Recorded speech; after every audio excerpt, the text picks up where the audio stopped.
Yeah. Yeah. Oh. Yeah. I love you, baby.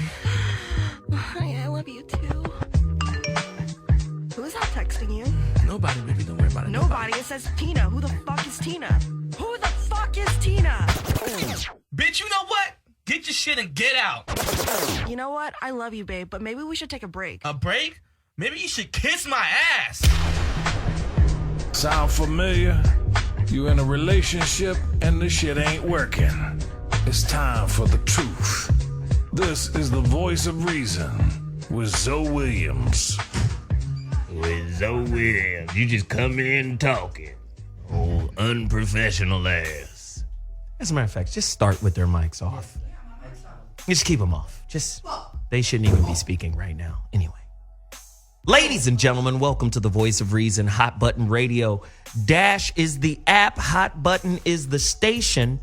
I keep trying to tell y'all, you can't hear this show live unless you download the Dash Radio app. It's a free app. Trust me, it's a free app. You can get it on your iPhone. Go to the iStore, download it, pop. Go to, what is that, Google Play, Google Plus, whatever that is, pop. And then once you get there, you'll see it's all types of channels and genres and hip hop and jazz and church. I don't know. But there's also talk. And on the talk show side of the game, talk radio side of the game is Hot Button Radio. We're here 3 times a week. That's Monday, Wednesday, and Friday. All at the same time, 5 to 7 p.m. This is a caller-driven show, so you know what that means. I give out the number repeatedly because I want to hear from you. I need your input. I need your feedback. The number to dial is 844-55-1. That's 844-55-1. Man, when I tell you this show is going to be crazy as hell, I'm not even going to tell you the topic right now. First, let me introduce the crew. What is that one? I know we got Heka on the line right now, yeah? Unless you're struggling with it. We got Heka. Heka activated. Welcome to the show. What's up, girl? Heck. Hey, how are you guys? Right? Who's squeaking?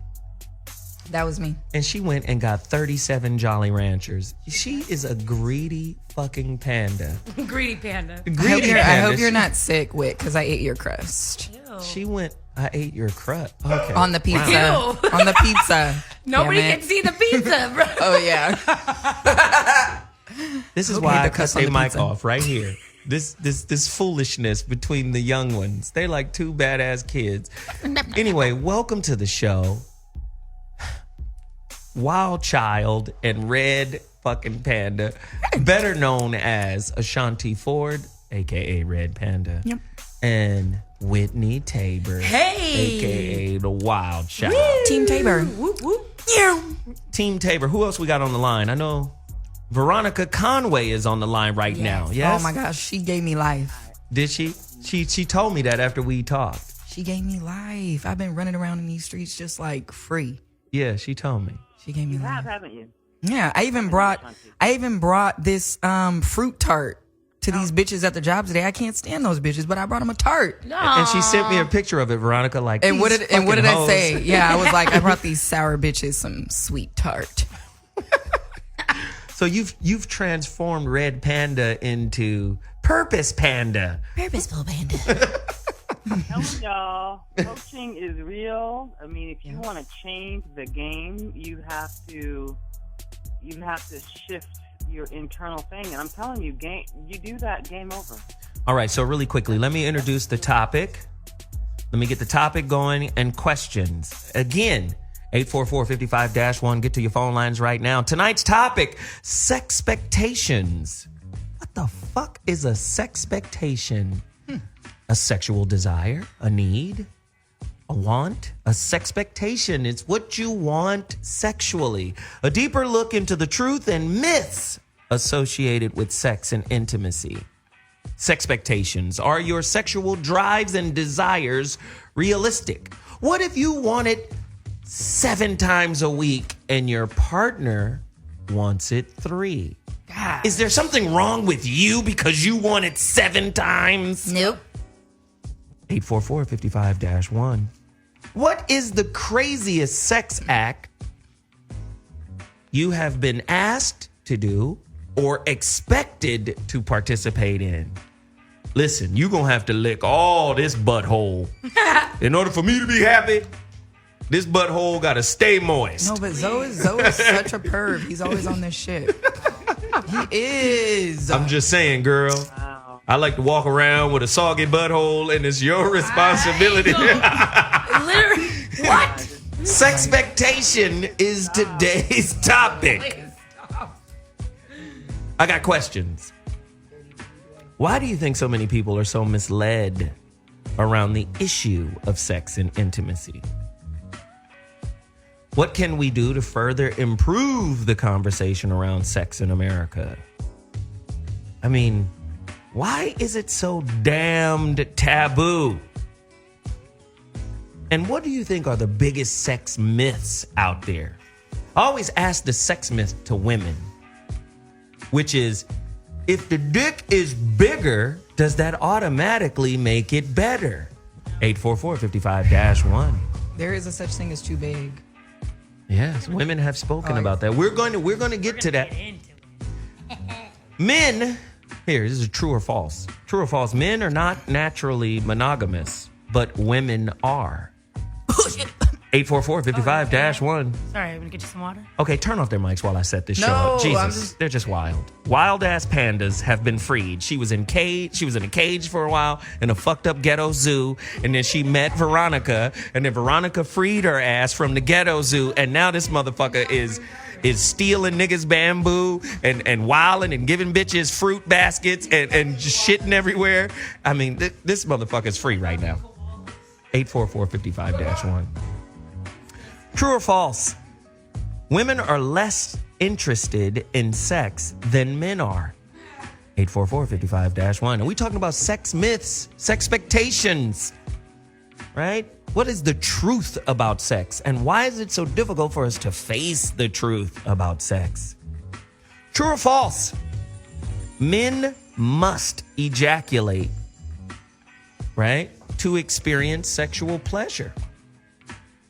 Most guys feel like if I don't bust off, this was a failed mission. 844-55-1. Is it the same for women? I'm just saying. Does a woman have to have an orgasm in order for it to be considered a success? No. Yes, no. it does. No. The wildness will be tamed. I'm just saying, in order for women to feel like it was a successful sexual endeavor, we got more questions. I'm not going to ask them all. I'm going to bring in the lady panel so they could speak on it and tell us about it. Again, today's topic, if you're just tuning in, Sex-pectations, a deeper look into the truth and myth associated with sex and intimacy. Now, really quickly, we have a special guest who will be calling in about 5 minutes. She's an author of a book called Sacred Sex. She's going to join our circle. So let's talk about it before she gets in here. What is the craziest sex act you've been asked to or expected to participate in? Red Panda.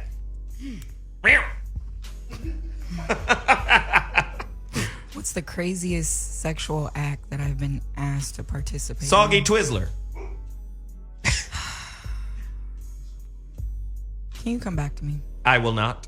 You've been talking while the mic was off. Now the mic is on. No, because I had a good idea for Whitney's calendar. I told her she should do like a rollerblading page. Wow. Like yeah, with her this titties is all. out. Yeah, and this has her nothing ass. to do with what we're. Turn her mic off. Thank you, Whitney. Well, okay, so like there's a few, and like some of them I'm like, he's got to be joking. Like there's no way that this is. I think I brought it up actually before. I love food. I'm a foodie, and so I asked this dude like, hey. You know, if we were to bring some snacks in here, Nick, what are you trying to eat? And he was like, honestly, like, don't laugh, but this is my, like, he was like, nacho cheese. I was like, the fuck out of my face. Like, you're not dipping my titties in nacho cheese, homie. Do you know how fucking sexy that would be? Your titties like, covered. Look at all the dudes. Oh, my God. But then the craziest, like, I had a boyfriend. I mean, obviously, like, dude in the booty, I'm cool off that. Do it in the booty. Do it in the booty. What kind of baby talk? The booty. The booty in the butt. And then there was one more that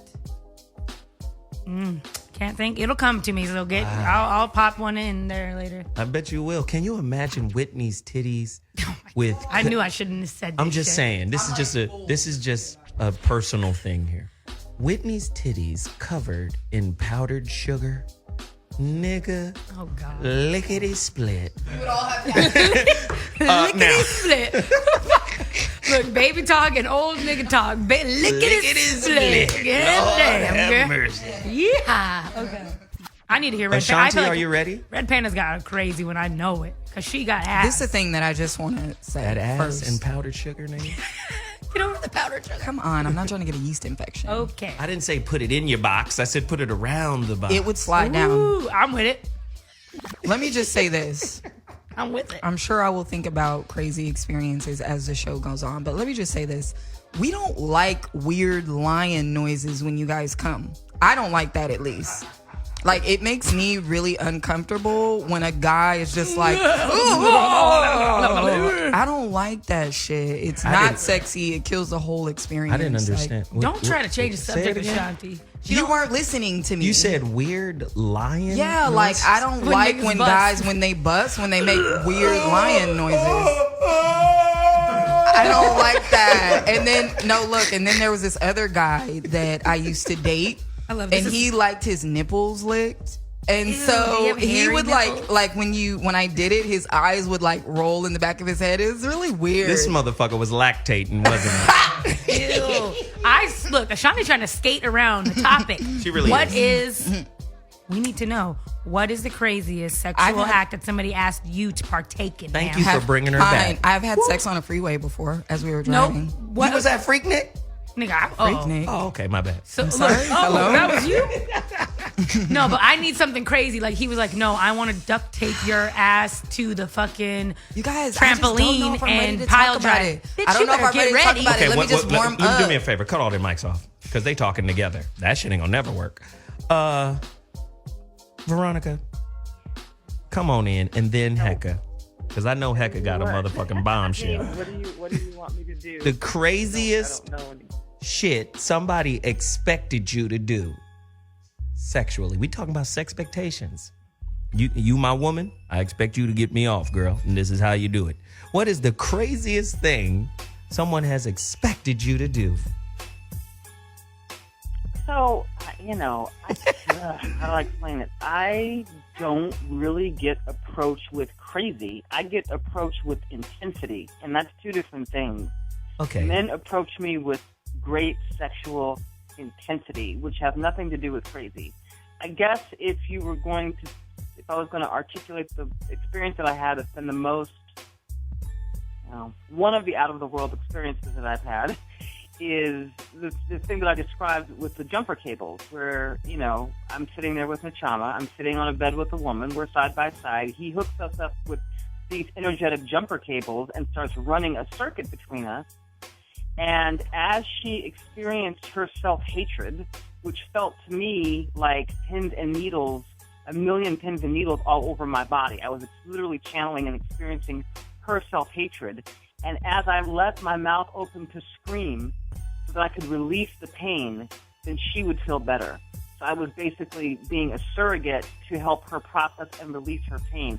That's probably one of the most sort of out of this otherworldly experiences that I've had, but I don't really get met with crazy. I get met with intensity. Veronica, now you've told me before that you've had an orgasm in your mouth, a throat orgasm. Okay, now, what happens if you start liking this outer world shit and it becomes a prerequisite for the new guy who in your life? You got to learn how to give me a throat orgasm. Explain what that is. Oh, yeah. Well, what happens is, that a woman, the chakras are set up in such a way that they are spinning vortexes, right, in our bodies.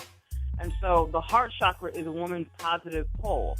And so if she surrenders deeply enough, then her orgasmicness can kick up from her lower chakras up into her heart chakra. That heart chakra starts pulsing like a massive, like it feels like it's an orgasm in the heart, but it's actually the heart chakra. And what that does, just like as above, so below, it begins to generate fluid. The woman has glands in her throat, and she begins to excrete fluid that is just like creamy ejaculate out of her throat.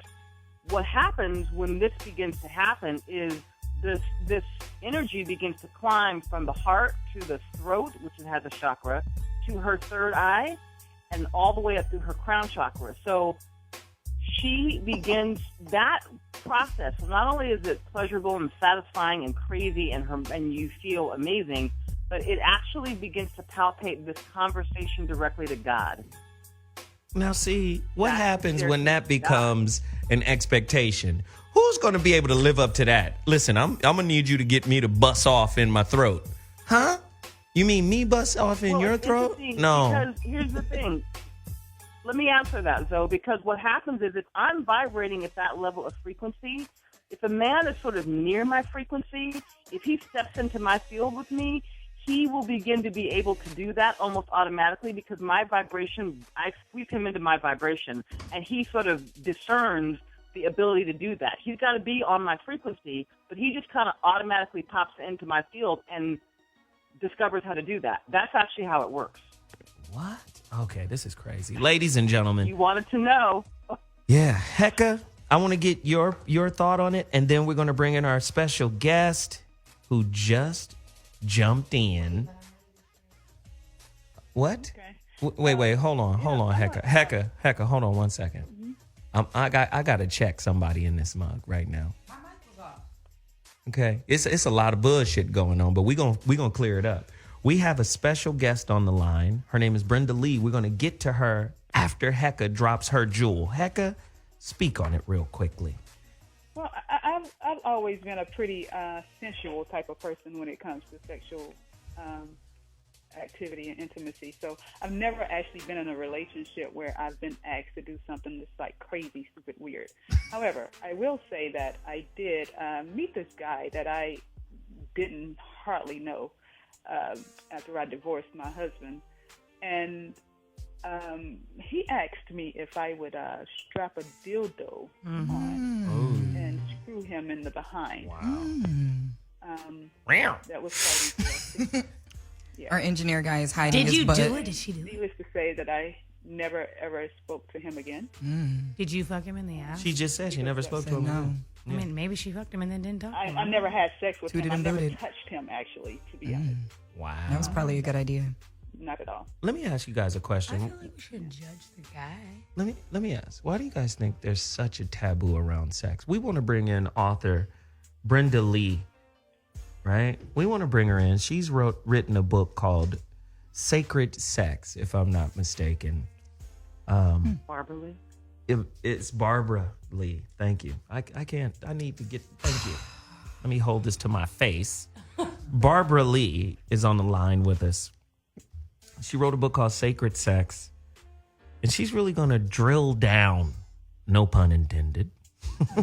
She's going to drill deeply into the misnomers of sex, you know, the misconceptions, the misideations.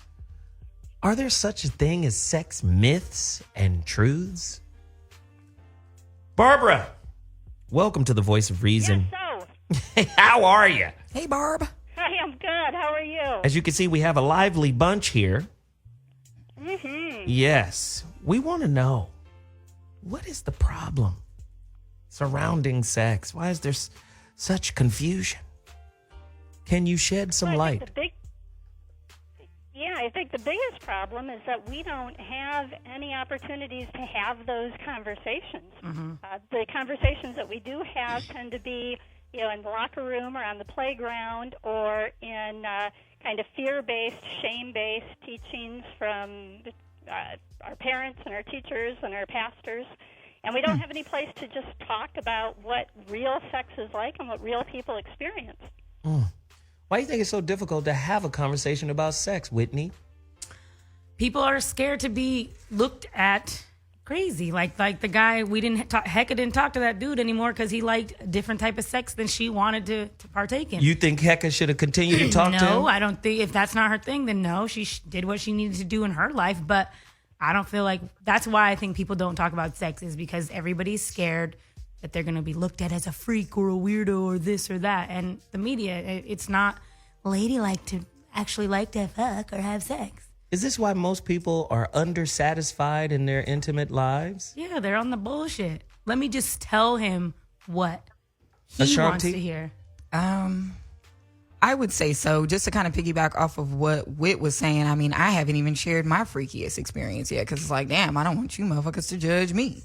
Ain't nobody gonna judge you. I thought you was free, Red Panda. No, I am free, but that's just nasty. Ooh, You did some really nasty stuff. Yeah. Jello. I feel like I had some Jello in it. Red Panda, you had some ambrosia fruit stuff, didn't you? What happened? Little fruit salad. Anyway. Sorry. Again, I'm very excited. why are people so afraid to be judged around sex? Barbara? Well, so much of our ego is on the line when it comes to sex. Sex involves all of us, right? Mm-hmm. Body, mind, spirit, emotion, psychology.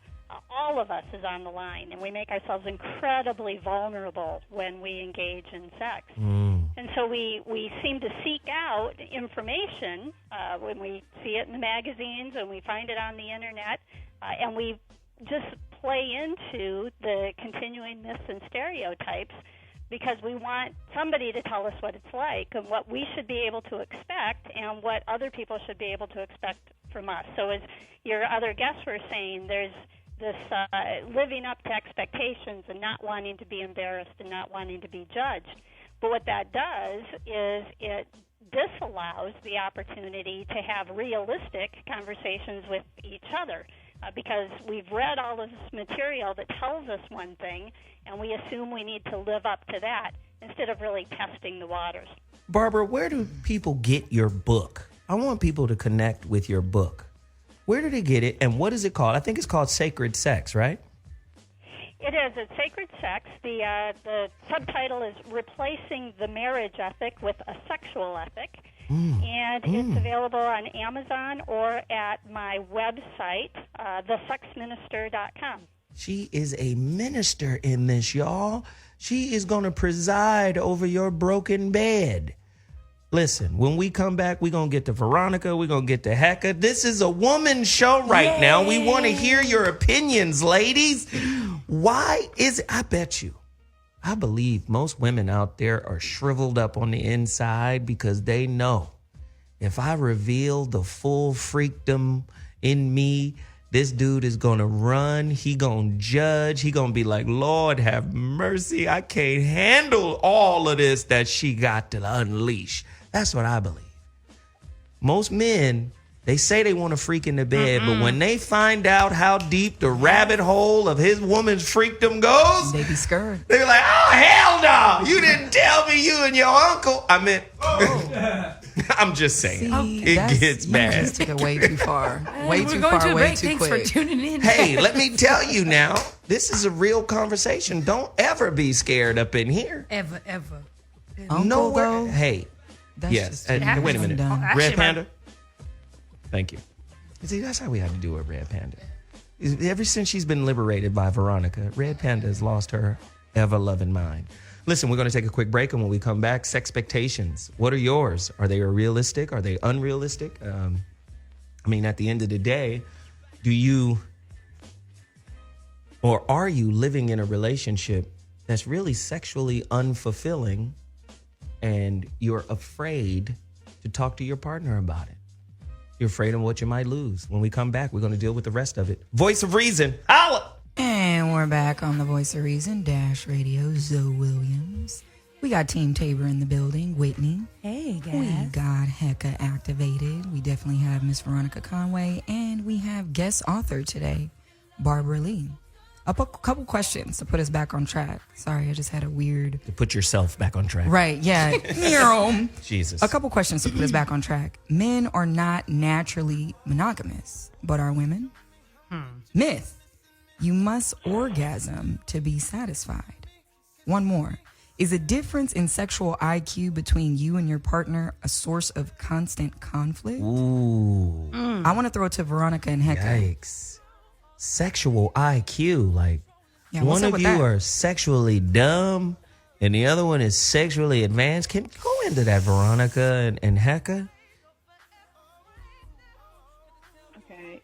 Well, it's really a question of vibration. In other words, it's more about vibration. So, if someone is carrying a very powerful sexual vibration, if it's a powerful enough sexual vibration, then, like I said, they will sweep somebody of a lower vibration right up into their frequency. And if that person is experiencing enough engagement at that level of vibration, it will raise their vibration up, right? So that's why women that are around the chama, that are around, that I've seen around other alpha males, they tend to get swept up in the vibration and they begin to vibrate too.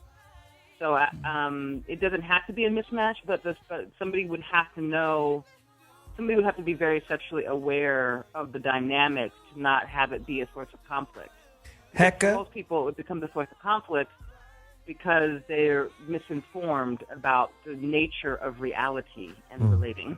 Heka and then Barbara. Yeah, taboo. I think, sex became taboo in an attempt to dilute the power of sex.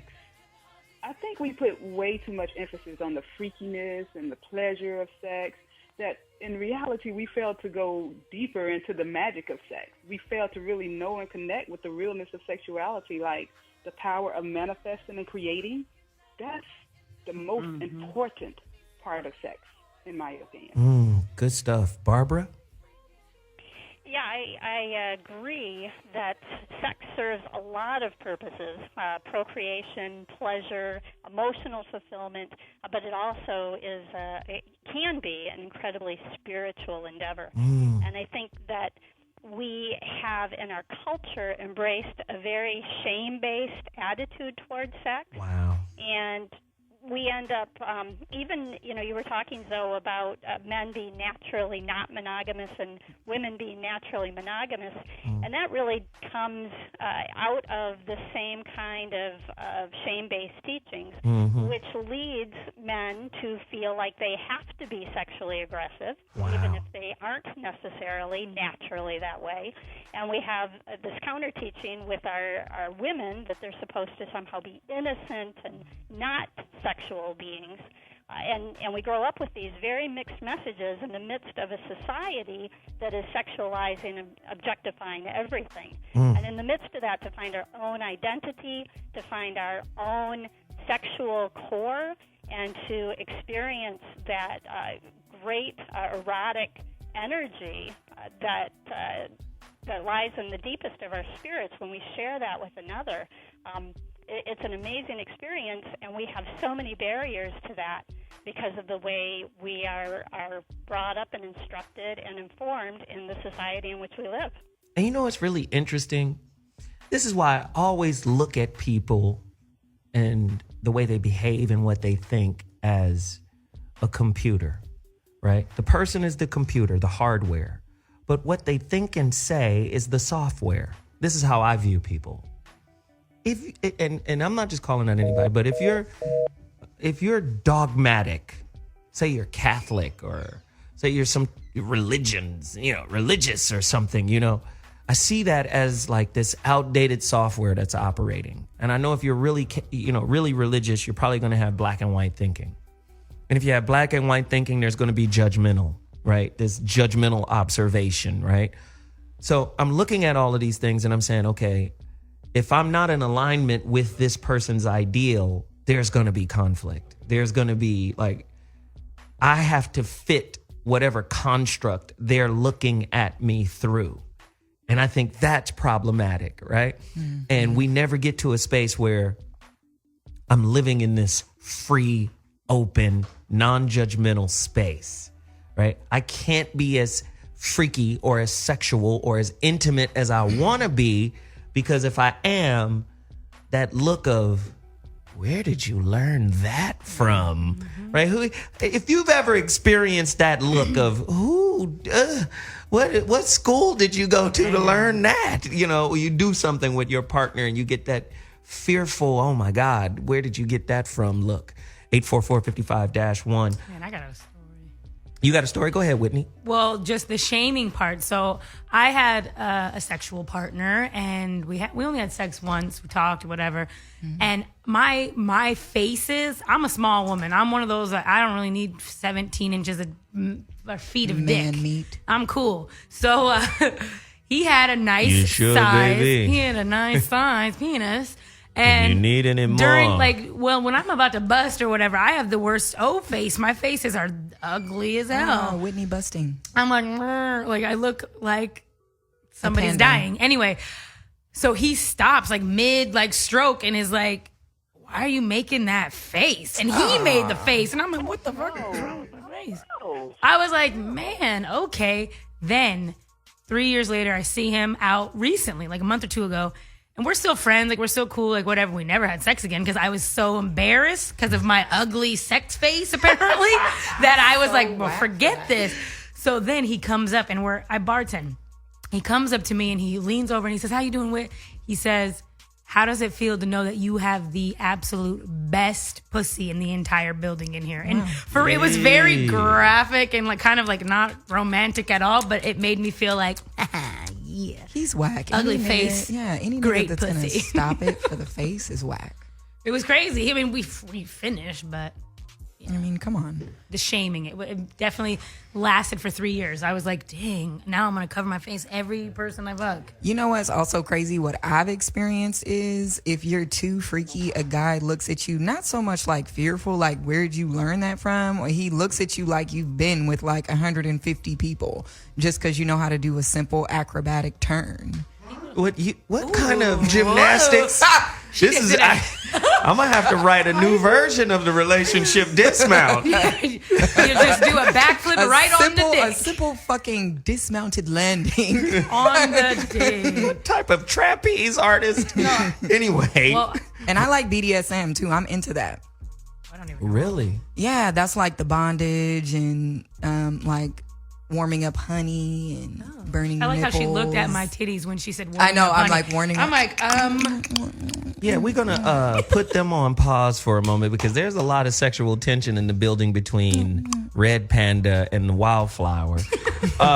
Jeez, Christ, Veronica, how does one, say, Whitney, experience the shame of, oh my God, I got great vagina, but I have an ugly orgasm face, right? How does one overcome the shaming, the sexual shaming of a partner in order to still be able to reach that space again? So first of all, that dude, brothers, listen up. He's whack. Because what that man did is such an injury to a woman, it makes me want to fucking beat his ass. Yeah. Damn, Veronica. Here's the Jeez. deal. Real. Oh, go ahead. Finish. Jeez, you want to beat his ass. Thank you.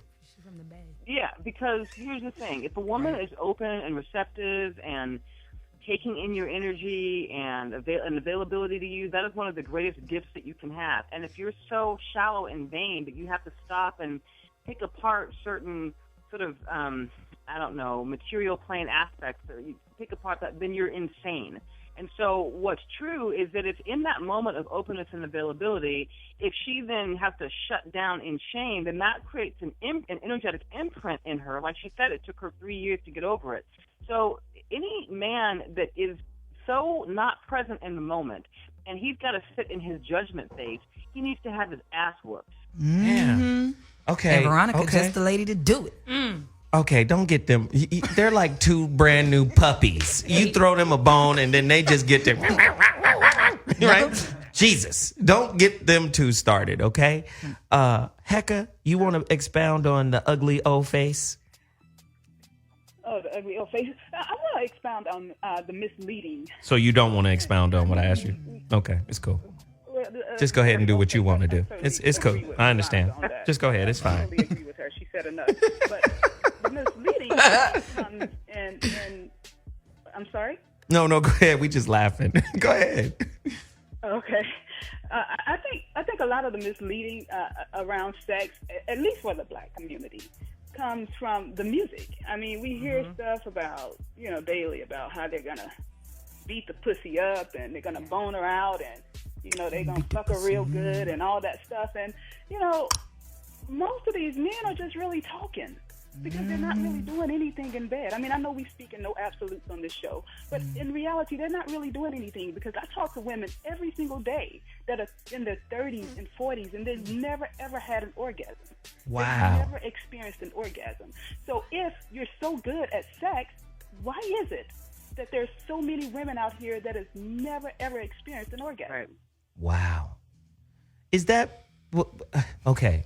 That's a great question. You gotta find the No. orgasm. That's a great question, though, because I'm going to say it's partly men, partly us, but it's also partly you guys, too, because there are a lot of women who can't get outside of their heads. There are a lot of women who can't let go and relax. There are a lot of women, who let me just say, who fuck with fear. You're having intercourse with fear. Is he going to stay? Is this the one? Is this the right time? Should I? A lot of you guys are that inner child and that inner judge and the inner mom. All of them are having a conversation with you while you're naked. Barbara, you want to speak to that? Yeah, that's absolutely the case. That women often are particularly victims of the mixed messages in sex. So that our society gives us. So we want to, on one hand, really relax and enjoy and experience this wonderful thing. And in the back of our heads, we often have that teaching that somehow that makes us not a good girl. It makes us sturdy. It makes us a slut. It makes us a whore. And so we struggle with our own self-expression. We have often that whole relationship thing is part of it. And if we don't have the kind of relationship where we've talked about it to our partner about what this is about, is this a one-night stand, is this some kind of relationship, then we have all that uncertainty going for us. But there's also the fact that women often don't take the time to explore their own body. And we kind of expect men to masturbate. We talk about that all the time. We joke about it. We just assume it. But we don't talk about women masturbating. Although most do, many don't, and many don't because of that same shame-based approach. And until we really explore our own bodies and know how to satisfy ourselves, we can't really instruct a partner and tell them what to do. Many women can't have an orgasm through just penetration. They need to have other stimulation. And so to put all the onus on the guy for having to... the woman needs to achieve an orgasm isn't fair, but it's also true that it can. I believe, and maybe Veronica disagrees with this, that it can be a very satisfying experience if you don't orgasm. I just, you know what, Barbara, let me stop you for 1 second because you're saying something that's very powerful here. I just polled, no pun intended. Here we go. I just polled several girls out here in the office, and I asked them, is it a sexual fail if you don't orgasm? You would ask them that. You ain't asked them nothing They else. asked. They was like, where are the questions? We want to know. So I asked questions, and they said, it's a fail if I don't orgasm. So are you telling me that there are a lot of women out there who feel like if he doesn't take it there, or if he doesn't take me there, not realizing that it's a dyadic thing where we take each other there. Yeah. A lot of times women have this imbalanced belief that says he has to take me there. Could you expound on it, Barbara? And then I'm going to Veronica and Whitney and Ashonti and Heka. Absolutely.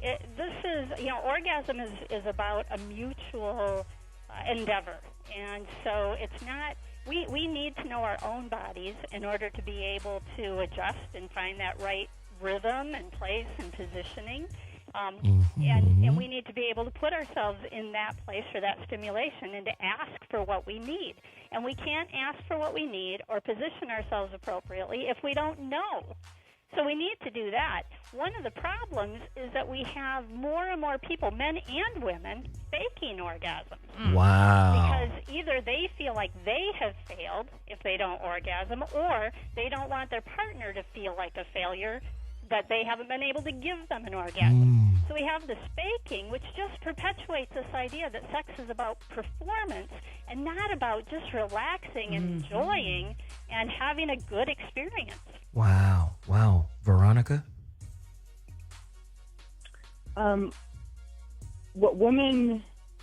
The biggest thing that women are missing and haven't learned about their ability to co-create an orgasm with a man is they haven't learned the actual mechanism of surrender. Because when she surrenders in the act, meaning relaxes, falls back, relaxes everything, and actually goes into the mechanism of surrender, that is more the key to her orgasm than anything else, than anything that he's doing like friction, than anything that he's doing like beating it up. If she surrenders, then she opens up in a way that's different. So most women never get to that state because A, they're not being really present in the engagement, but also because of the way that they've been conditioned not to trust themselves and trust themselves to surrender. Listen, surrender equals vulnerability, which equals fear, which equals hell nah. Nickel? Tell me I'm lying. Heka? No, you're right. Hell nah. I don't think you're lying, but I don't think you're lying, but I totally agree with Veronica, and I agree with that from experience. And I mean, in my opinion, no orgasm means epic fail. I mean, I just cannot fathom him having his orgasm and not being able to get mine. I just cannot do that. But you greedy, Heka. Let me get some without you getting some. It's okay, Heka. But, call it whatever you want. But I have been in the type of positions that we're talking about here, whereas, I was uncomfortable. I did have all these things going through my mind. Is he the one? Or should I be doing this? Or should I not be doing this? Or, oh, my goodness, what am I going to feel like after I finish? But he was able to put me in a position to where he made me feel comfortable as a man and relax me to the point to where I did surrender. So, no, I'm not saying that it's absolutely 100% the responsibility of the man to make sure that a woman has an orgasm, but I do honestly feel like he plays a big role in it. Well, of course. And a man that's not going to take his time with a woman to ensure that she is fulfilled, epic fail. Wow. This is big stuff. Let me chime in here. I agree with that you need to make sure that your partner is fulfilled before you cease the engagement, the intimacy of your relationship. But I do know there are sometimes medical issues, there are sometimes stress. There are other things that get in the way. There's a leg cramp that gets in the way of that. Oh, that's we got to shift.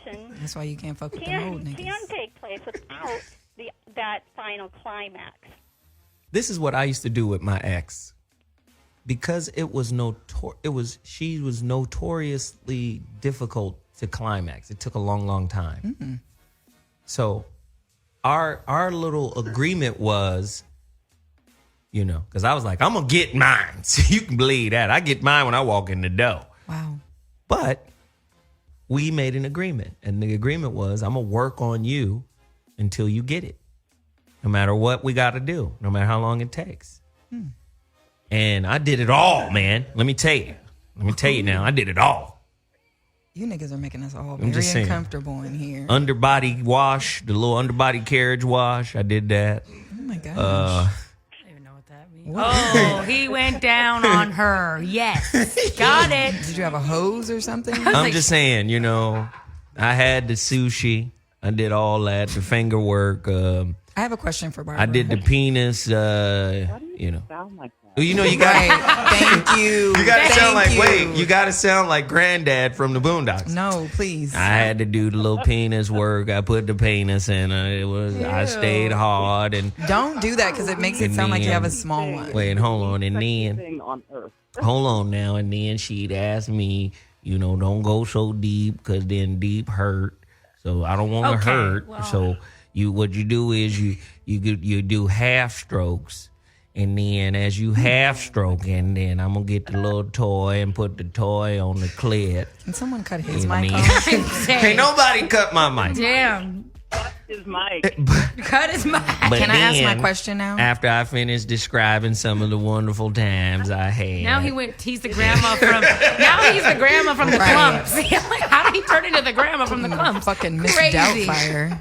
Well, could I hop in on what we were all just talking about? No, hey, you gonna listen? You little impatient monkeys. No, but I've had a question for a No. really long time. It's been weird. Go ahead, Ashanti. And the next time I tell a story, I'm cutting everybody's mic off. As a matter of fact, I'm sending you guys out to get we only have a short amount lunch. of time, and it's like, It doesn't matter. I run this thing here. Yeah, that's As a matter of fact, watch this. Turn off the no, mics. I have a question. Turn them off right now. See that? See that right there? Everybody gone. See how beautiful it is? Now you show your respects to the Lord, or you will be punished. Now turn the mic back on. Oh my gosh. Go ahead, Ashanti. Right. Thank you, engineer guy. I have a question for Barbara because we've talked about masturbation a lot on our show. I masturbated before we came to the show. Did you? Whitney masturbates. Did you wash a your lot. hands? Yeah, bro. Okay. Come on. I know, because what's that on her knuckles, right? Look, I was look at her painting, knuckles. bro. Jesus. Ashanti. No, because I'm trying to figure Okay. out. No, Okay, I ask have your a real question. serious Ask your question. This question is for Barbara. Barbara, I don't masturbate, but I am a sexual person. So does that mean that something's wrong with me? Like, I know how to have an orgasm. Yeah, something's It's wrong. really weird, though, because there's only one way. Like, it's this one thing that you have to do for me to have an orgasm. And it usually happens before we even, like, actually have sex. What is it? Well, come on now. Come on now. But my question is... Reveal your little button. No. Is it in her button? My question is Hot that button? bad that I don't masturbate? Hot button radio. Yeah. We're being really niggerish in here. These, everybody is an individual. Everybody's sexuality is individualized. Most people masturbate. Not everybody masturbates. And it doesn't make you defective or wrong or less than if you don't choose to masturbate. I'm going to tell God on you. It's just I can't get into it. Like, I would rather just have the actual thing than be sitting up in there with a toy by myself, looking at the four walls. I guess it takes imagination, but it's like, ugh. Watch some just porn, cool. bro. And I think that's a valid choice. You can, and again, it is a choice. Some people choose to masturbate, others choose not to.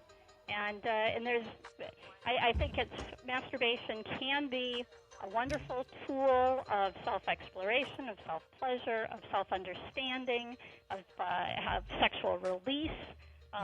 But it's not necessary to be a healthy person and to enjoy healthy sexuality. Wow, Whitney has a question as well. Whitney. And then Veronica. I heard you, V. I think that was Heka. Did Heka have a question? I was just going to say, well, when we were talking about do all women have to look at orgasms, they have to have an orgasm. And honestly, I get off knowing my man's getting off. Like I could not be there. I'd be like, he needs to do this for 2 more hours and then I'll be there.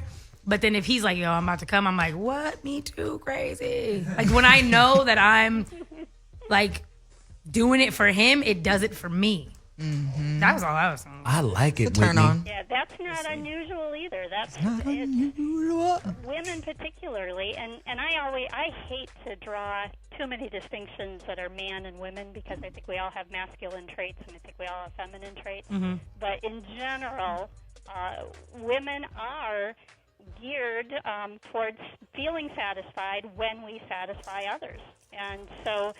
We do, that's how even those multiple orgasms tend to happen because that is a final surrender in the satisfaction of knowing we have pleased someone else. The risk in that, though, is that sometimes, we can create, again, this onus of needing to create a fake orgasm because now if I don't orgasm, then my partner feels like a failure. Mm-hmm. And men are increasingly faking orgasms. Men! So, See your shit. Stupid. Don't be shaming there's people. often some pre-ejaculate, so it's not completely dry. but they're not orgasming, and they're making the expressions and the lion roars or whatever Fake lion roars. to make that impression because either they don't want to appear to fail, because we know men are all sexually aggressive, right? They can't wait to get it off. And this, again, is one of the myths in our culture. Men are always ready, and they're always sexual, and they always can come. The truth is they can't. And they're faking it, both because they don't want to be embarrassed and because they know we're waiting for them. Wow. Veronica, 30 seconds, and then we got to go to break. VC? A woman, yeah, I'm here. Okay. So here's the thing. A woman is capable of having an orgasm every second on every inch of her body, every square inch of her body. That's what she's capable of. Men are capable, I think we get really confused with men between ejaculation and orgasm. Orgasm is actually the energy running up and down the chakras and all of the powerful feelings that go with that. And that is not the same thing as ejaculation. So if men were to really plug into a woman and be able to ride her experience of an orgasm a second, he would have the most powerful experience of his life, and he doesn't have to ejaculate to do it.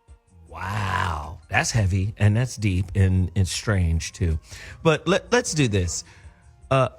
We have to take a break, but before we go to break, Barbara said something that was very, very interesting, and that is men and women have both masculine and feminine characteristics and polarities. If that's true, in general, some banal, which means some but not all. I'm not speaking in absolutes, but in general, doesn't it appear that it takes more effort to get a woman off than it does for men to get off? And if that's true, are there some women out there who, like men, suffer from pre-ejaculation? 844-55-1. I'm asking all the crazy question. And are some guys, true or false, simply put, hardwired for quickies? Hey, I'm not in the marathon game. I just want to get in. I'm going to give you 7.5 real strong, good pumps. You better get all the feeling you can get out of that. And then it's off to the game. 844-55-1. That's the number to dial. Hot Button Radio, ladies and gentlemen. Dash Record. We're going to be back in a second. I'll be back. Nope. Oh, yeah. We're rocking now, guys. Welcome back. Woo! Zoe's turn. Hey, guys. I'm not going to talk, so fuck it. Anyway, welcome back to the Voice of Reason on Dash Radio. This is your girl, Miss Tabor. Today we are talking about sex-pectations, a deeper look into the truth and myth associated with sex and intimacy. What is the craziest sex act that you've been asked or expected to participate in? Why do you think so many people are misled around issues of sex and intimacy? These are just a few of the questions that we are tackling today on The Voice of Reason. If you want to get in on the conversation, give us a call at 1-844-55-1. If you need the numbers, that's 1-844-553-2741. Heka. How many of you men out there operating with a practice pipe? Just pre-ejaculation. I'm sorry. We're not going to deal with this That's shit. the end of that. The game is coming on. You know what? You got yours out of the 7 1/3 pump. I had Heka? I wanted to make a comment really quick about Ashonti and the whole masturbation thing. Oh, when Jesus. I was uncomfortable with myself, I was really uncomfortable with masturbation. But then I found that the more comfortable and the more loving I became with myself, the more comfortable I became with masturbation and pleasing myself. So I think it just takes some spending some time with become more comfortable with it. Now, I think as far as Zoe, your comment before we went to the break about your experience with your woman who took longer to orgasm, I think I disagree with that. I don't think that happens with most women because, I mean, I know for me, I sometimes really quick. I mean, it happens really quick for me. But I think if a woman is energetically connected to the experience, she is a lot of times, have a hard time holding her orgasm. Sometimes when women have a hard time with giving off orgasm or getting an orgasm, they have like feminine problems like endometriosis and fibroid tumors and things of that nature. So perhaps that may be something that women may need to look into if they're having a hard time with experiencing the pleasures of orgasms like a lot of us like to do. Barbara? Is Barbara still with us? Let's make sure we get Barbara. Barbara? I got cut off, so I'm just back on, and I don't know what was just said. Oh, well, don't worry about it, Barbara. We'll set you back up. Listen, Okay. I mean, this show is bananas right now. We are trying to crack the code of sexual intimacy, and we're trying to understand what's reasonable. You know, if you have a sex-pectation or an expectation that you feel will lead you to some level of pleasure, climax, or ecstasy, but you're afraid to ask for it because there's fear of judgment, there's fear of condemnation from your partner. We're talking about solutions now in this second hour. What is the best or the most effective way to broach that conversation to where maybe you're unfulfilled, unsatisfied?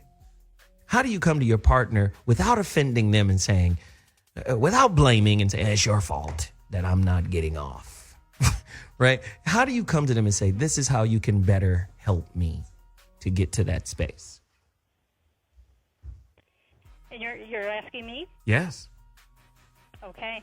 Well, you know, the best relationships are the relationships in which we bring our most authentic self.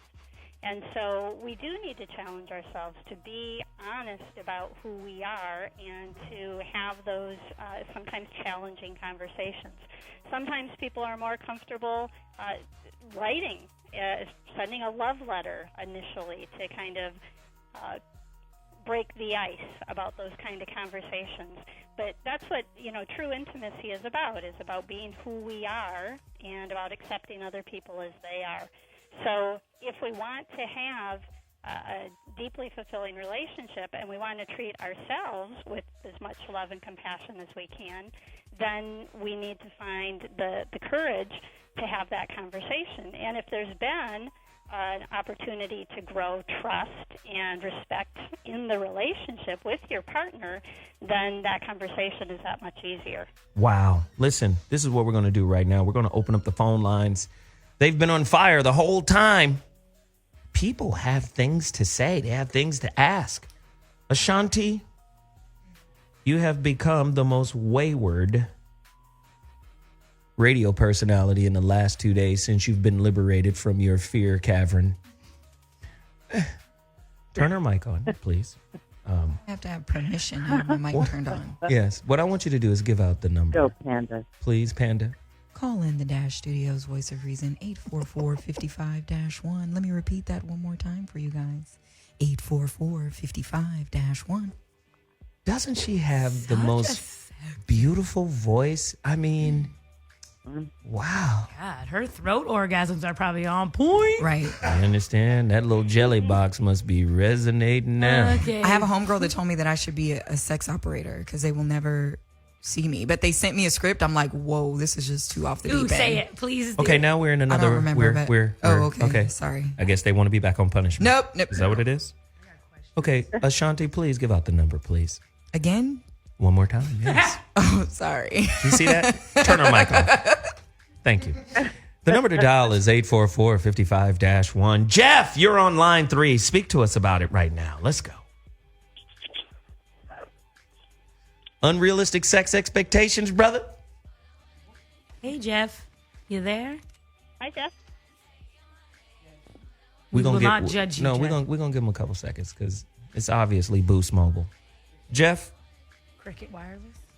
Cricket Wireless? All right, Jeff's gone. Dang. We're going to go line 6, Casper. Casper, you're on the line, the voice of reason. Holler at us. What's your sex-pectation, brother? So none of our lines are working? They just flashing like Christmas lights? Don't blame him. I always blame Dean. As soon as Dean God sits damn it, down, I Dean. always blame him. Damn it, Dean. We're going to have to change Dean's name to Slep Rock. Well, I have a question for Barbara. Go ahead. What's that? What about like sex education? Like, Barbara, what would you think like the school system would need to do, since kids nowadays are, you know, pretty much raised in school? Their parents don't really have much influence, I feel like. What do you think the schools should do, I guess, to help better educate kids on sex and talking about sex? Yeah, I think the schools really need to have comprehensive sexual education, starting in elementary school and moving on up. The average age of exposure to internet pornography now is 11 years old, moving down to 10 years old. And that's another place where these myths come alive. You know, our young people are learning everything they know about sex from porn, which is not necessarily realistic in terms of what real people do or look like. And they're getting these strange messages, different ideas. They're learning to objectify people, and they're not being given the truth that they need. And we have so many schools in our nation that are abstinence-only based. And I just personally feel that abstinence-only education is a form of child abuse, because I believe it's about controlling people's behavior by not giving them information they need to protect themselves from unwanted disease and unwanted pregnancy, and to try to control people in a way that puts them in harm's way, I think is abusive. We need to get rid of abstinence-only education, have comprehensive sex education, which includes sexual orientation and gender identity, and we need to talk to our young people. Parents need to be talking to their young people, too, young and often, and this isn't a single conversation. It's a lot of conversation as they grow and as their questions get more and more complex. Wow. Awesome. Thank you. Man, it just seems like America is just hella uptight when it comes to sex. Like there's hella conservatism and judgment. How much does religion have to do with our perception of sexuality? And how much does religion mold, you know, how far we can go sexually and how it distorts it? Anybody want to take that? I'd be happy to start. Go ahead. Start it off, Barbara, and then we'll go to... I think that a big amount of blame can be laid at the feet of St. Augustine, who was a 400 AD monk who had trouble controlling his own sexual urges and desires, which led him to decide that sex was original sin. So that whole notion of original sin and the idea that we're born sinful comes from Augustine, who said that sex was something so base within us that we have no control over it, and that it is the only way we can procreate, but that's how the seed of sin is passed on from generation to generation. Wow. And so this whole culture of sin-based teachings, the propagation of the virgin mythology. There's even mythology that Mary's mother was a virgin because it can't be that women could want or have sex. It has been, I think, incredibly destructive. I am still, I love Christian mysticism, which is all about the experience of God, but the man-made doctrines and dogma that strip away parts of ourself and claim that somehow being spiritual is somehow separate from how we use our bodies, and that kind of divorces the body and the spirit, I think has been one of the most violent things we have done to people throughout the centuries. I got a question for everybody on the panel. Does a sexually free and empowered woman make her more powerful than the modern day man? Yes. I just want to speak on 844-55-1. You go on and open up. You go on and spread out. Yeah. Well, that's Ashonti right now who wants to. That's Whitney who wants to answer that. Go ahead. Well, yes, I honestly do, because you guys, nobody can tell a woman who is liberated sexually. You can't tell me shit. Realistically, I'm sorry. I feel like I can conquer anything. I think it goes back. Well, I'm going to let you guys all answer it. Ashonti, your turn. Turn her mic on. Her mic's Dean, cut. come on, Dean. Dean is asleep. Dean, you okay? You had a little cocaine? He needs I'm some gonna need cocaine. you to stay. What are you talking about? Yeah, I'm gonna need you to stay focused, okay? Well, he might have had some THC. So the question was, if a woman knows her sex is good, is she liberated? I don't know if. Well, Jesus, we're gonna have to turn her mic back off. I think. No, this is the problem. You keep turning my mic off, so then like half my brain shuts brain off at the shuts same off. time because I'm not on. Your brain is connected to the mic. Okay, Yes, it great. is. I love it. Wow. Brains, got it. Okay. Anyway, Yes. My answer is yes, though. No, but for real, my answer is yes. Like, you know, there's just a certain type of walk, a certain type of way you are when you know that your shit doesn't stink. Like, Literally. ew. thank you. Look at you, Zoe. Heka. See how he does me? Jesus. I think the question was, is she sexually liberated, and does it make her more powerful than a man? Is that what you said? Than the modern day man. Than the modern day good man. question. I think, you know, a sexually liberated woman is powerful, but I can't necessarily say that I feel like she's more powerful than the man, because I think power encompasses the all, not just the sexuality. Mm-hmm. You know, there's more to power than just sexuality, in my opinion. I love it. I love it. Veronica? I think that power is the power between the polarities is simply different.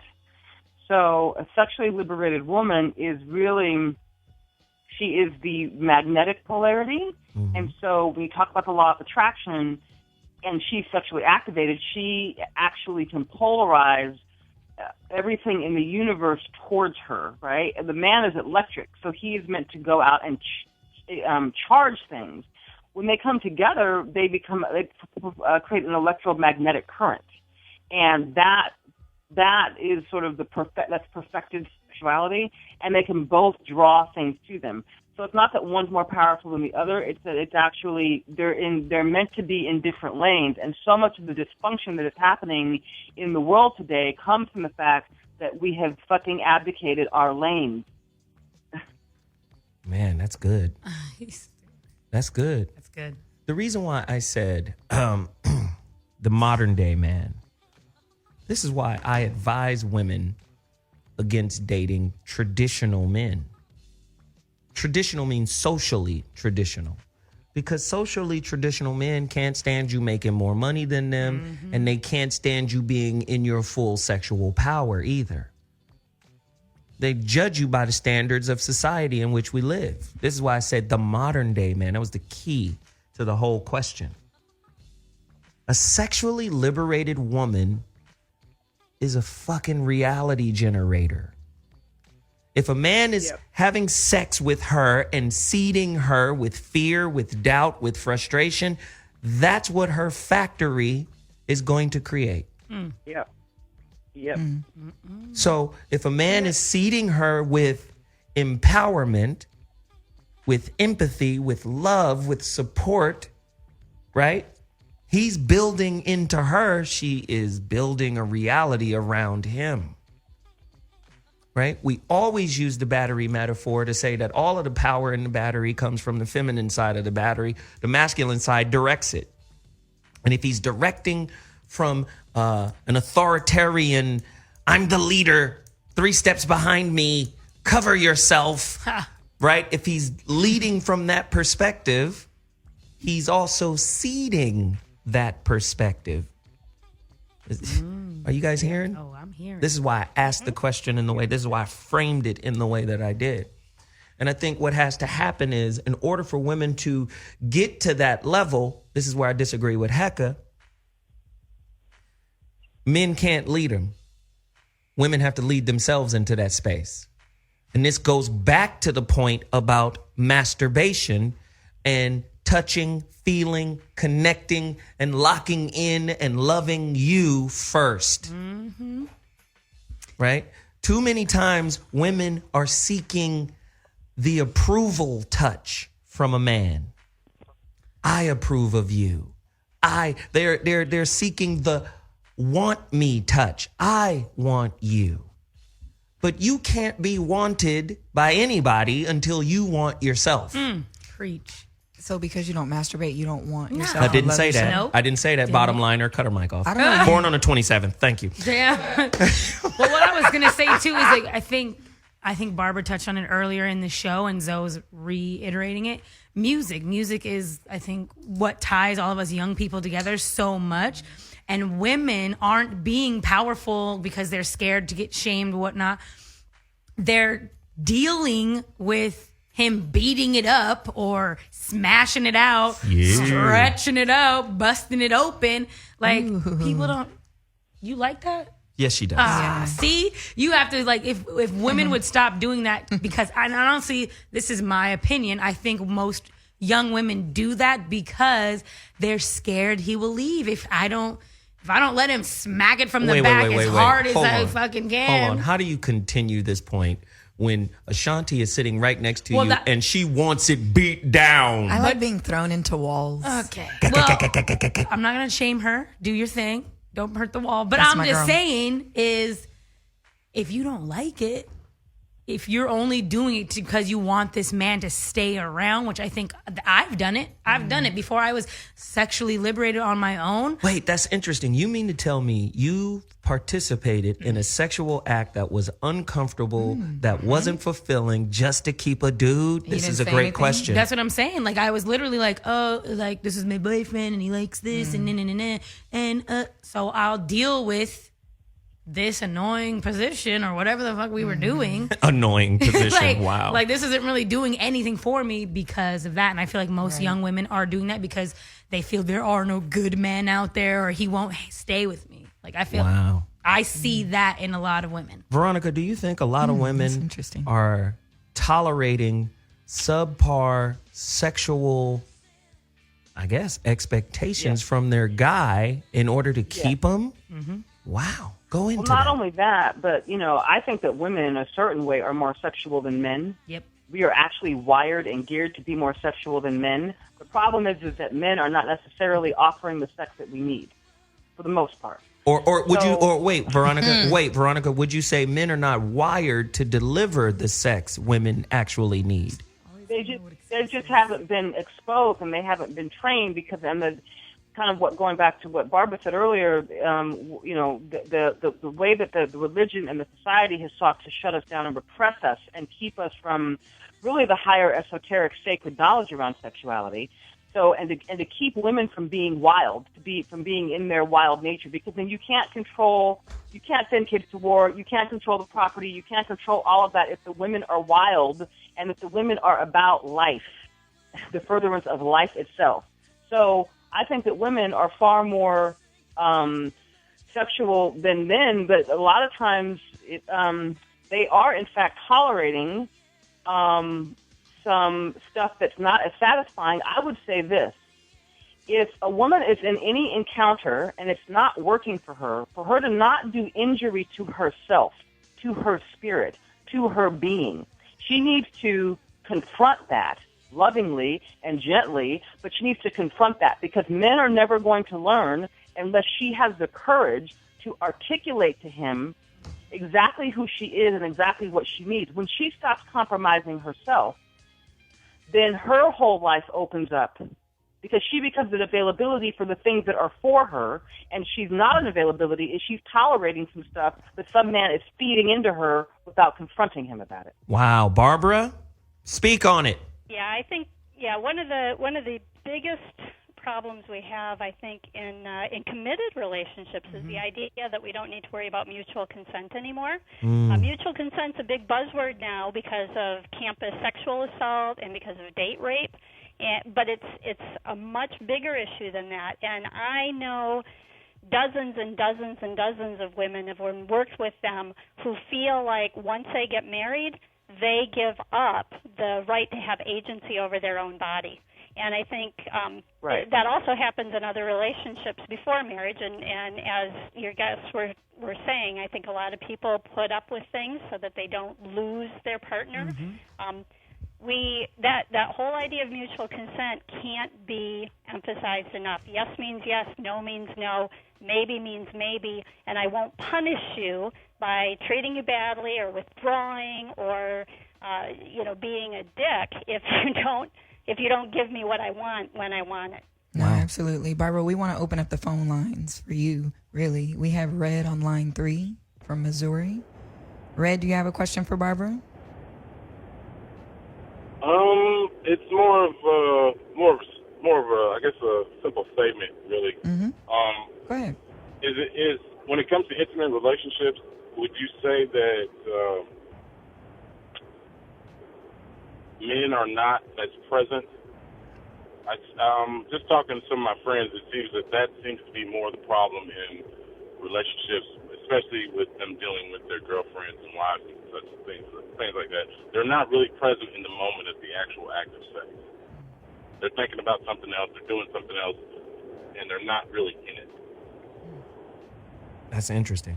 I like that. I think that happens often, but I don't think it happens just with men. I think it also happens with women, particularly in our society today where we have so many other stressors and obligations on us between work and family and all of these other obligations. And I think one of the real challenges for both sexes is to be completely present.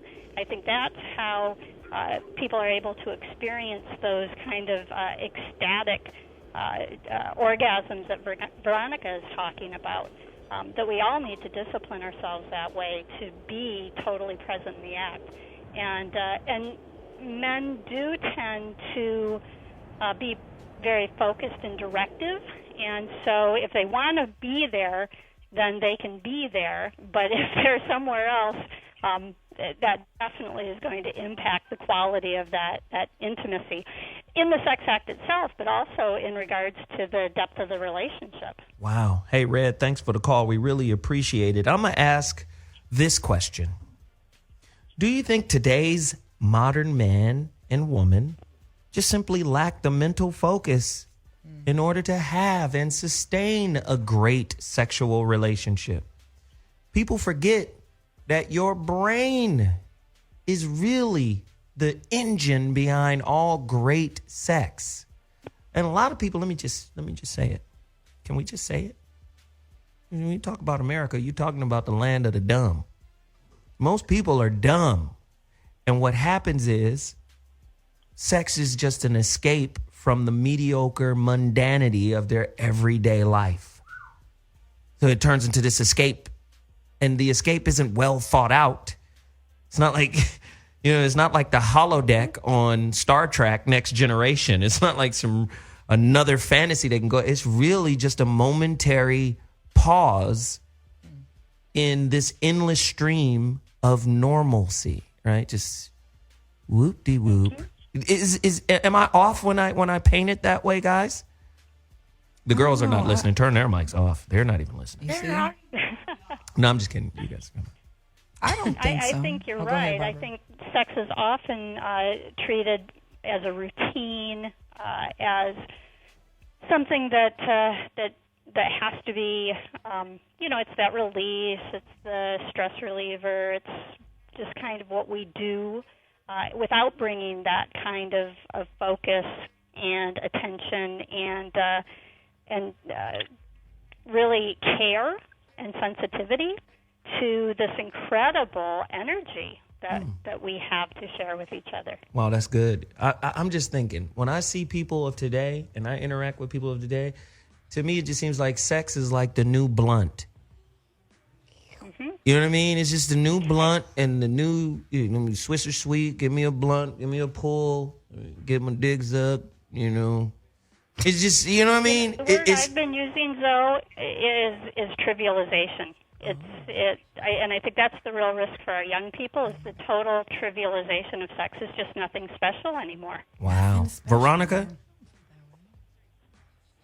Yeah, it's a shame and it's criminal, and I also think that the African American community, and it's the real reason I do this show, and is because I think that if we understood what was the potential that was available to us, the potential for manifestation, for creation, for for unification, if we understood what was really available for us and how powerful conscious lovemaking and relating would make us, then, and if we were really to take the time to use this tremendous asset and gift that we've been given for creation, not just babies, but everything. If we were to really dig down and understand that, then it would be game over. We wouldn't be tolerating all this oppression. We wouldn't be tolerating all of the bullshit that we experience out here as black people in America. But we have this huge part of our power completely ripped from us. And we've been so conditioned and we've been driven so crazy that now, and we have forgotten so much of our nature, that we use it for this strange recreation and this strange sport, and it has nothing to do with its purpose. This is big, man. This is big. Our producer just labeled it something. Whitney, what did he label it? It's, sex nowadays is kind of like this: suck, fuck, and pass. That's pretty much it. Wow. Fucking pass. It's like a joint. Dear God. It's like puff, puff, give. Yeah. Suck, suck, give. Wow. I don't feel that way. See, that's why I'm stingy with my jelly box, so that I won't feel that way. I just love the word. Could you say it again? Jelly box. Yes. Shit is hilarious. Can you say it slower? Just slow it down, please. Well, jelly. I have Yes. I've never been into bestiality, but I would fuck this red panda. Oh my God, you're disgusting.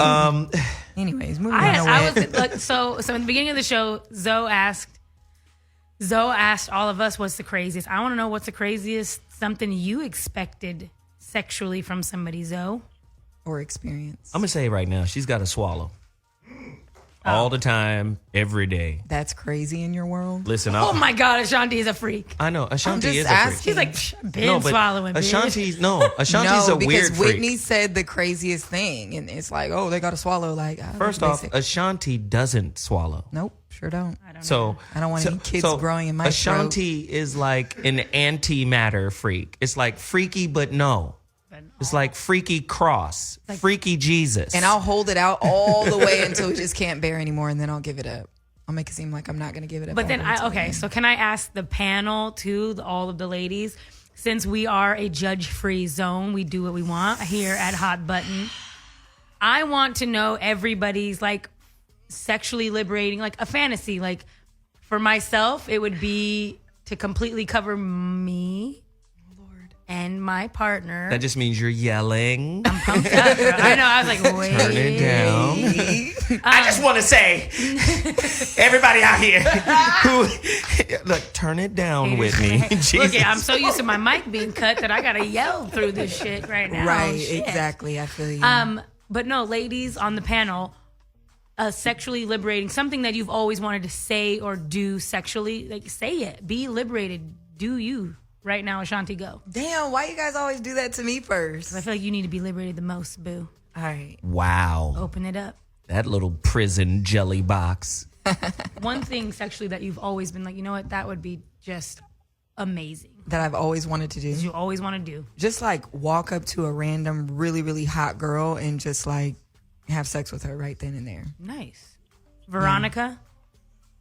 And then she didn't even ask questions. It just like happened. You should do that. It's actually LA. Ashanti and Whitney kiss or something. Oh my gosh, I would love happening? to see that right now. Get your cameras out right now. I'm selling this shit. We're pre-ordering. It's not Friday. Ashanti and Whitney are about to kiss right now. Let's get the cameras out, everybody. Let's go. Friday. It doesn't have to be. Like they all had their phones out Right. so fast. Oh my gosh, you Here guys we should go. see the studio. All the lights. Your house like, is on fire. They're like, yeah. Right, you guys can you guys at least I'm save not something kissing for Ashanti Freaky right Friday?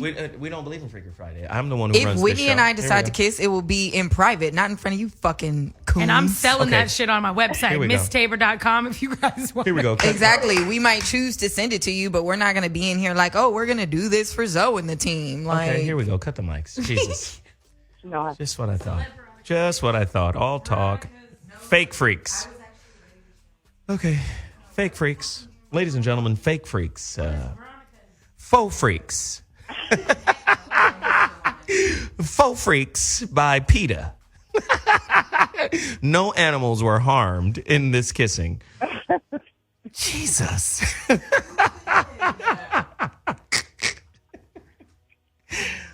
Oh, God. I think that's unrealistic. Right? You guys want to ask Barbara? Whitney, ask Barbara. I asked the whole panel. I want to hear from Heka You too, and Zoe. Barbara and Zoe. Everybody liberate your freak flag. Fly that shit. Barbara, what is one thing sexually that I you... don't know that this is particularly freaky, but mine's all about being on a deserted tropical island with my lover for a good week in total nakedness. Yes. Amen. Yeah, Barbara, Yes. little freak. Hand Barbara's a slang. freak. I love it. I love it. That's awesome. Heka? I love it, Barbara. Jesus. I think I've always had dreams of doing the same thing as Barbara, but I also want to just experience like hours of multiple orgasms. Call Nachama. Be extremely happy. Did VC's was us kissing? Is that what it was? Listen, VC, No, let me she tell you was just something. chiming in. VC about to tell y'all some motherfucking Ooh, I'm excited. Star Trek Next Generation Borg Veronica shit she makes done Whitney and experienced. I's vaginas tingle. What? I don't know how my vagina got. Yes, Whitney's vagina was thrown into it. Go ahead, Veronica. Or as we like to call What, her, you mean my Vajonica. greatest fantasy? Yes. My greatest fantasy? Is that the question? Yes. I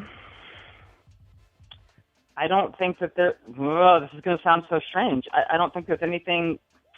I don't have fantasies about experiences and events. I think I am always reaching for a deeper experience, and so I don't know. I've had a 2-hour continuous full body orgasm. Maybe a 5-hour one would be. That's crazy. Let me That's just not say too this. long. Listen, awesome. Oh my God. I've been kind of ignoring the Twitters, right? The Twitter feed. I've had at least 1,000 tweets during this show. And turn Ashonti. Ashanti is so wild. She is so unplugged right now. She making sound effects and farting with her mouth and just doing everything. She's just wild right now. At Resident Antihero, you know him as Ronan Martin.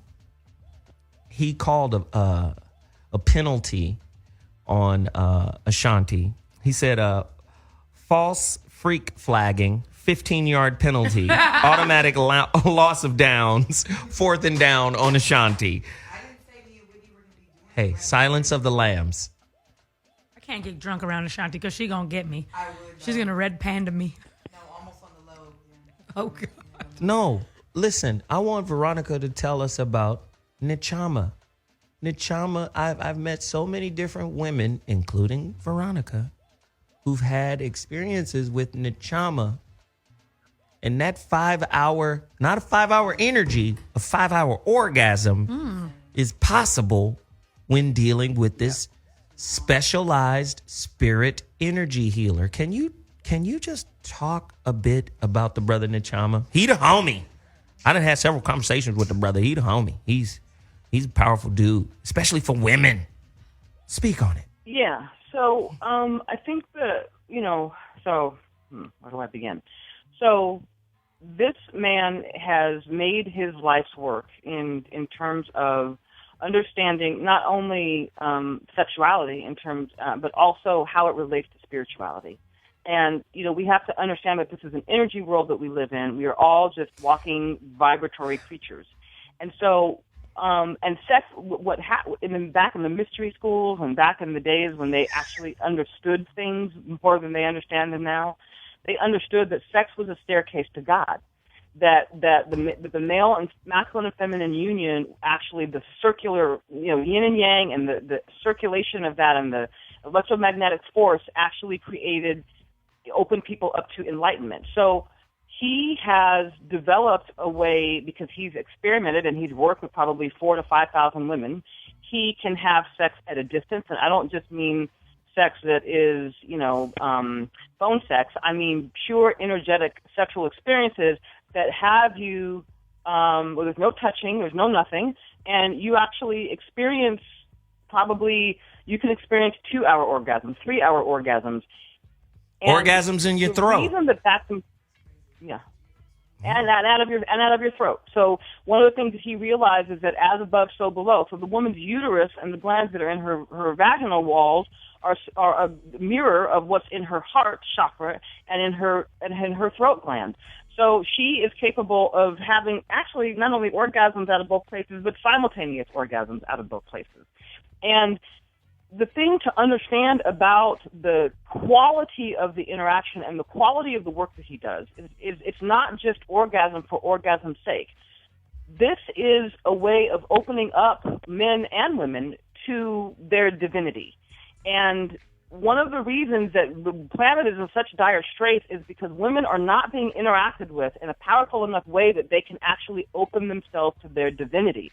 And that's what conscious, powerful lovemaking and sex does. It does not have to be, you don't have to be in the same room with the person. They can be on the other side of the planet.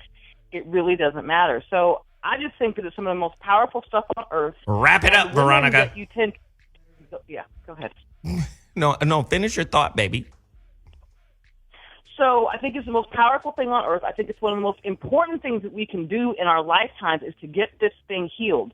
Because when this thing is healed, the rest of your life opens up in ways that you can't imagine. As a woman, when you're vibratory, there's no problem with getting really powerful alpha males beating down your door. There's no effort in it. But the problem is that women have to go back.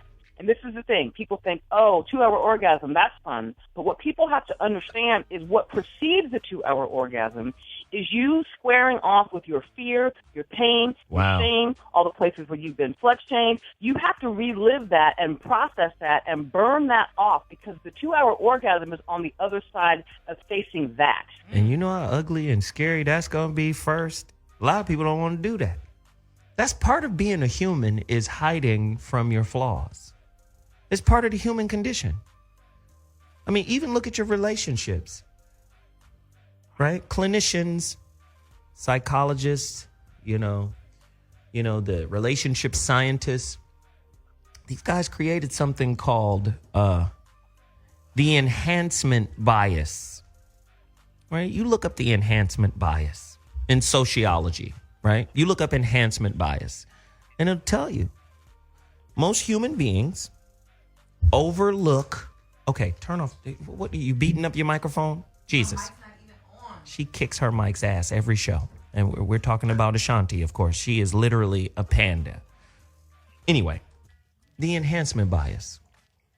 Most people get into a relationship, and although they can see the flaws in their partner, they don't want to.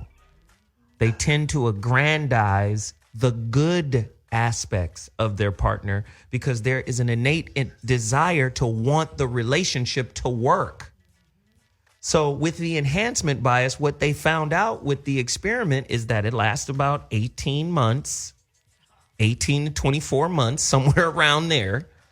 And basically, if you want to get an accurate reading of the success or failure of the relationship, you don't ask the two people in the relationship, you ask their friends and family. Because they're not in it and they can actually see what it is. You go to their mama, they ain't gonna be together long. This ain't gonna work. This dude is crazy. She crazy, but she like crazy. Watch, they gonna fall. And they wind up, the people who are on the outside of the relationship wind up being able to, you understand, give a better reading of the success or failure rate. It's called the enhancement bias. You look it up. Most people are looking for this escape from themselves. So when Veronica says you got to burn it off, you got to face off with it, most people are running to relationship as an escape from themselves. But in fact, as the great philosopher Jiddu Krishnamurti said, relationship is a mirror. So when you get in it, whatever feedback you get from it is a reflection of what you need to work on. Most people don't understand that. And this is why sex becomes such a fucking burden. It's not supposed to be a burden. It's supposed to be, you're supposed to be able to fuck your business into existence. You're supposed to be able to fuck your life into existence. Not just fucking your wife to get away from your business. Do you see how that, we're getting away from the problems of the business or getting away from the problems of the children or oh shit, I just need to fuck. Can you just lay down and shut up and don't say anything? Because, really, I don't want to talk to you. I just want to find your little moist hole and just burrow for a little while and then go on my way. Right? Now, a lot of people are like that. Am I lying? 844-55-1. Ronan Martin at Resident Antihero says, Grandmaster Nichama is the Sifu of skeet foo. We're going to have to tell him that. I love that term. The Sifu of skeet foo. He going to get you to skeet. 844-55-1. Let me ask Barbara a question. Straight out of her book. First off, I want to know, what is a sexual ethic? What is that? The sexual ethic is a way of being very intentional about how we will be sexual beings in the world. So what I advocate is we need to get rid of the marriage ethic. That's what a lot of us were raised with, this idea that if you're married, sex is okay, and if you're not, sex is bad. This is where the slut-shaming and all of that comes in. But that kind of teaching has nothing to say to anybody who's, well, not married. So divorced people, single people, gay and lesbian people, our young people, it speaks nothing to them, and it's based on an ownership model. So the traditional model of marriage is that a man uses his wealth to secure sex, and a woman uses sex to gain financial stability. And then we own each other, and we get to control what each other does instead of taking responsibility for what we do. So a sexual ethic puts the onus and the focus on us and the decisions we make, so that we're not satisfying our needs at the expense of somebody else, but in a way that is joyful and uplifting and edifying for both ourselves and our partner. On a scale of 1 to 10, how many people you think are doing it for those reasons that you said we shouldn't be doing it for? Just in general, how many people you think are doing it just for those reasons? Because, you mean how many people are having sex because of the marriage ethic? Exactly, because of the marriage ethic. Themselves at the expense of someone else? Exactly. Yeah. Oh, I think that is the dominant model in our society today. The idea that it's about me and my satisfaction and my pleasure, and that there's less compassionate and empathic dialogue and communication about what this means to our partner. And that's why we have, you posed the question earlier, what about this idea that now I would be more satisfied if I could have this conversation with my partner? Mm-hmm. If we were having those conversations to begin with, if people were not just worried about, if our partner was saying to us, hey, what would make this an even more fulfilling experience for you? That's a whole nother dynamic.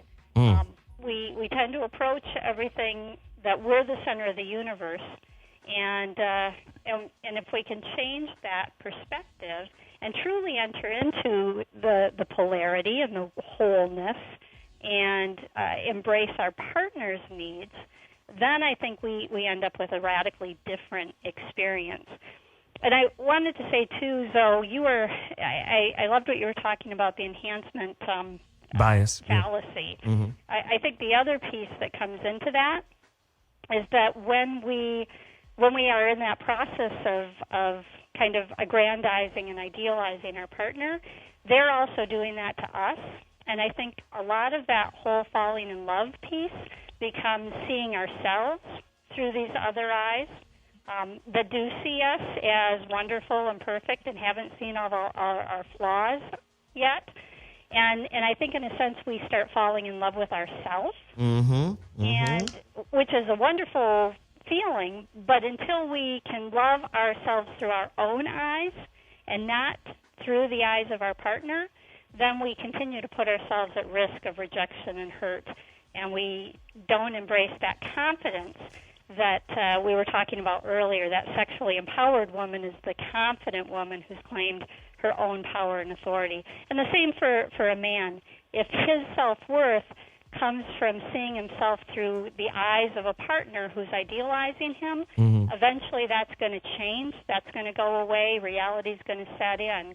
And, and then he also is putting himself in that place of being hurt instead of claiming his own authentic power. So look, this is what we have to do. The phone lines are just bananas, but I'm afraid to go to them. Look, answer the phone. Yes, Dean, answer it. The phone lines are crazy. Phones are lit up like crazy, and people want to talk about this subject, which is normal for our shows. I really think we might need to revisit it. I think we should. You know, I love this panel. It's very august. Everybody has great points to make. But we're getting close to the meat and potatoes. This is what I want to do. Starting with Barbara. Please tell people where they can get your book, where they can find you and support your work. This is a call to action. Support Barbara. Yeah, please support me and having these conversations. And this is what I'm so grateful for, Zoe, is that this is the kind of forum exactly that we need to start having honest, realistic conversations. On my website, www.thesexminister.com. Hallelujah. The book is Sacred Sex, Replacing the Marriage Ethic with a Sexual Ethic. You can buy it at thesexminister.com, or you can get it at Amazon. Hallelujah. And my Twitter feed is Barbara Lee Auth, A-U-T-H. Yes, hallelujah. The sex minister, hallelujah. Praise be the sex, hallelujah. Praise the pussy. Praise the pussy and the penis, hallelujah. Ladies and gentlemen, Heka activated celebrity psychic medium. She's always dropping hot rocks. You love her. I love her. The incredible Hulka. Heka Smash. Where do they find you? www.heka, Heka, activated.com. That's it? Everything's there. Social media? HekaActivated.com. Twitter? How? I prefer for people to go to my website. Get to the website, HekaActivated.com. Veronica Conway. You can reach me at veronicaconway.com. Again, we just kicked off an amazing business boot camp. People are starting to make money already. And you can also find me at blackmastery.com if you want to get your head on straight. And on social media, Facebook, Twitter, all that stuff, you can it's all things Veronica Conway. All things Veronica Conway. So we got Heka, we got Veronica, we got Barbara. We don't want nobody. No, I'm just kidding. Whitney. What's good, guys? Yo, this is your girl, Miss Tabor. You can hop over to my website. I got some cool stuff on that, MissTabor.com. And then Miss Tabor, Twitter, Instagram, WHITLEI for my Snapchat. And snapping, so get with it. I love it. And let your freak flag fly. Free, fry. That's a lot of F's going on. Just start fucking and talking about it. Who cares? Just start fucking and talking about it. That's good advice. I love it. Ashonti Ford. You can find me on Twitter and Instagram at Ashonti Ford Live. Snapchat me, Shanti. And, of course, keep subscribing to my YouTubes, Girl on Fire Production. Wow. Good stuff. Listen, you know I'm releasing the relationship dismount, how to stick the landing when leaving a traumatic relationship. I need it. Man, we just released 3 episodes from my interview about the book. Oh, man, they're dope. It's on my YouTube page, The So What Show, on YouTube. Follow that so you can catch up with the new promos for the book. The book is crazy. It is a breakup and makeup book simultaneously. It's a workbook. It's biographical. I put a lot of my personal life in it. I mean, it's an incredible book. Listen, we're only pressing up a limited amount of them. You got to go to my website to pre-order. My website is IamZoeWilliams.com. IamZoeWilliams.com. Pre-order your copy right now. I promise you, there will be none left. By the time we get them, I think we're going to have probably somewhere around 500 copies left. So the pre-orders have been going really well. So you guys need to jump in on that right now. IamZoeWilliams.com. Pre-order your copy of the Relationship Dismount, How to Stick the Landing When Leaving a Traumatic Relationship. It's crazy. That's what we got. Everybody has been represented and supported in this show. Listen, we don't have all the answers. That's not what this show is about. This show is about creating dialogue.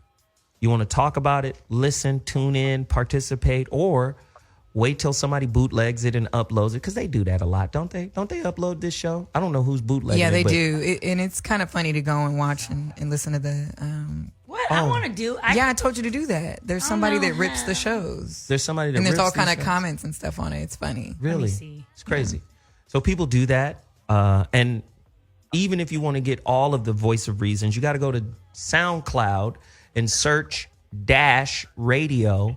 And then when you get to the -radio SoundCloud, you can also find the Voice of Reason page, and they're uploading all of the episodes from the Voice of Reason on SoundCloud. Dope. So, I mean, I urge you guys to go there. We try to put a little humor in it, infuse a little humor, but we're really trying to break through, make you laugh, make you see and think differently. We appreciate everybody tuning in. We love all our panelists, our guests, our co-hosts. We love everybody, the fans. And with that said, Zoe Williams is out. Freaky Friday coming up Friday, 5 to 7 p.m. Hot Button Radio, -radio. We in the building. Deuces.